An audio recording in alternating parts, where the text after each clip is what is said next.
क्या आपको पता है सुख और दुख क्या है? संसार में घटनाएं समान रूप से घटती हैं, पर कोई उन्हीं घटनाओं से सुख प्राप्त करता है, कोई दुखी होता है। एक बार की बात है, एक सेठ ने पंडित जी को निमंत्रण किया, पर पंडित जी का एकादशी का व्रत था, तो पंडित जी नहीं जा सके। पर पंडित जी ने 2 शिष्यों को सेठ के यहाँ भोजन के लिए भेज दिया। पर जब दोनों शिष्य वापस लौटे तो उनमें एक शिष्य दुखी और दूसरा प्रसन्न था। पंडित जी को देखकर आश्चर्य हुआ और पूछा, बेटा क्यों दुखी हो? क्या सेठ ने भोजन में अंतर कर दिया? नहीं गुरुजी। क्या सेठ ने आसन में अंतर कर दिया? नहीं गुरुजी। क्या सेठ ने दक्षिणा में अंतर कर दिया? नहीं गुरुजी। बराबर दक्षिणा दी, 2 रुपए मुझे और 2 रुपए दूसरे को। अब तो गुरुजी को और भी आश्चर्य हुआ और पूछा, फिर क्या कारण है जो तुम दुखी हो?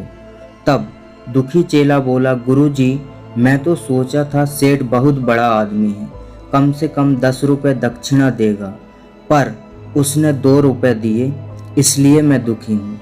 अब दूसरे से पूछा, तुम क्यों प्रसन्न हो?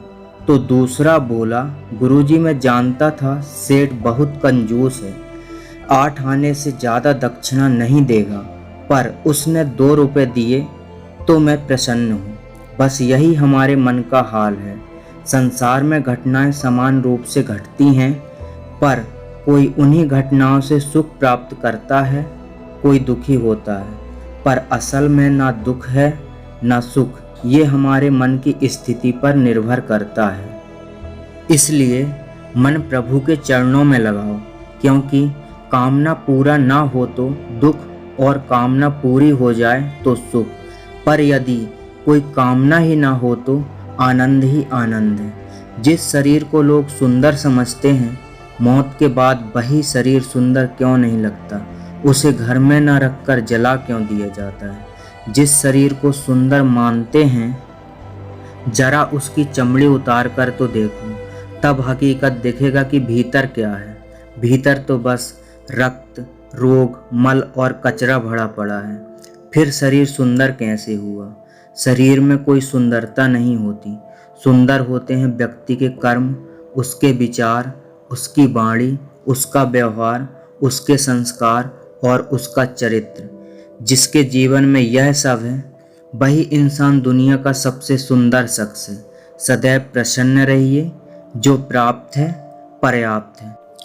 और एक बात याद रखना, दुख भोगने वाला तो आगे सुखी हो सकता है, लेकिन दुख देने वाला कभी सुखी नहीं हो सकता।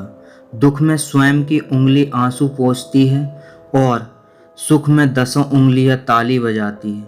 जब स्वयं का शरीर ऐसा करता है तो दुनिया से क्या गिला शिकवा करना। झूला जितने पीछे जाता है, ठीक उसी के बराबर उतना आगे भी आता है। इसी तरह दुख और सुख दोनों जीवन में बराबर आते हैं। जिंदगी का झूला पीछे जाए तो डरिए मत, वह आगे भी आएगा। मैं निकला सुख की तलाश में, रास्ते में खड़ा दुख ने कहा, हमें साथ लिए बिना सुखों का पता नहीं मिलता जनाब। जब तक मनुष्य के जीवन में सुख और दुख नहीं आएंगे, तब तक मनुष्य को यह एहसास कैसे होगा कि जीवन में क्या सही और क्या गलत है।